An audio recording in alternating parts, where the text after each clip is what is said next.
안녕하세요. 구명모 법무사입니다. 이번 시간에는 요즘 가장 문제가 되는 바이러스 있죠? 그 바이러스로 인해서 피해를 본 분들이 한두 분이 아니시죠. 제 주변에도 사업을 하시는 분들, 특히 요식업 쪽에 계신 분들은 상당한 피해를 많이 입으셨는데요. 그러한 서비스업에 종사하시거나 서비스업을 운영하시는 경우에 개인회생에 대해서 문의하시는 비중도 상당히 많이 늘었습니다. 바이러스로 인해서 소득이 줄어든 상태에서 개인회생을 신청하게 되면 과연 이 줄어든 금액을 기준으로 변제금을 인정해 줄 것인지 여부가 항상 문제가 되기도 하고 이 부분이 가능한 것인지에 대한 질문도 많으셨는데요. 이번에 이와 관련해서 개시결정난 사례가 있습니다. 이 개시결정난 사례를 가지고 설명을 드릴 테니까 참고하시면 되겠습니다.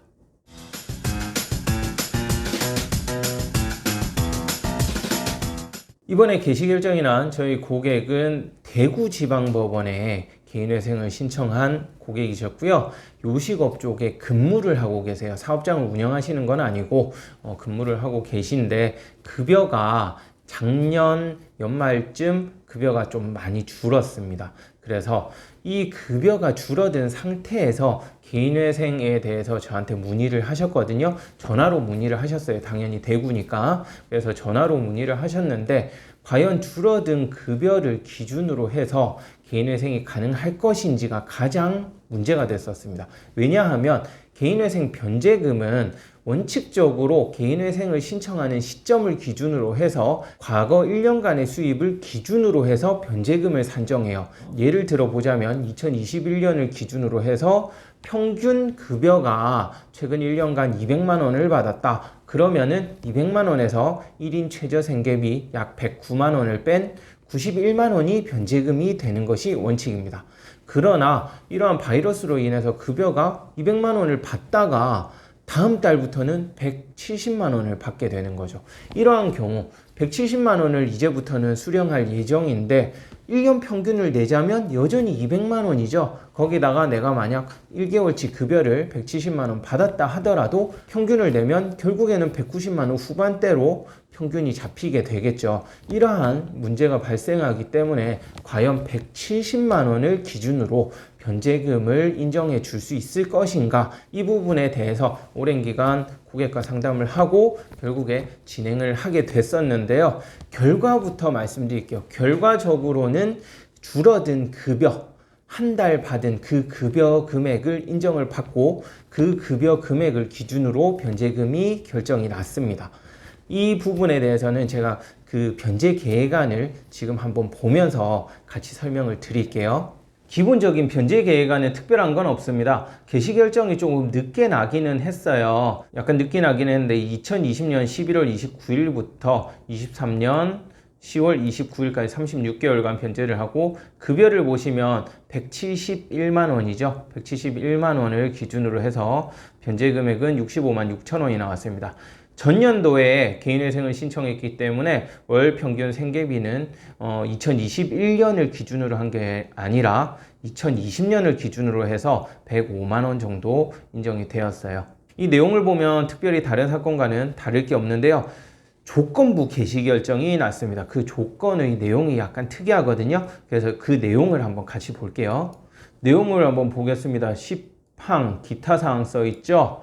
기타 사항에서 이 사건 변제 계획안에 기재한 내용보다 향후 소득이 월 30만 원 이사라고 써 있는데 이건 오타고요. 이상 증가할 경우 법원에 이를 즉시 신고하고 특이한 건 30만 원이라고 써 있죠. 이 급여가 줄어든 금액만큼을 말하거든요. 기존에 200만 원 받다가 170만 원을 받는다고 했으니까 만약에 200만 원 이상 받게 될 경우에는 즉시 법원에 이를 신고하고 변경 변제 계획안을 제출하여야 하며 매년 6월 30일, 12월 31일 소득을 확인할 수 있는 자료를 제출하라 이렇게 되어 있는데요.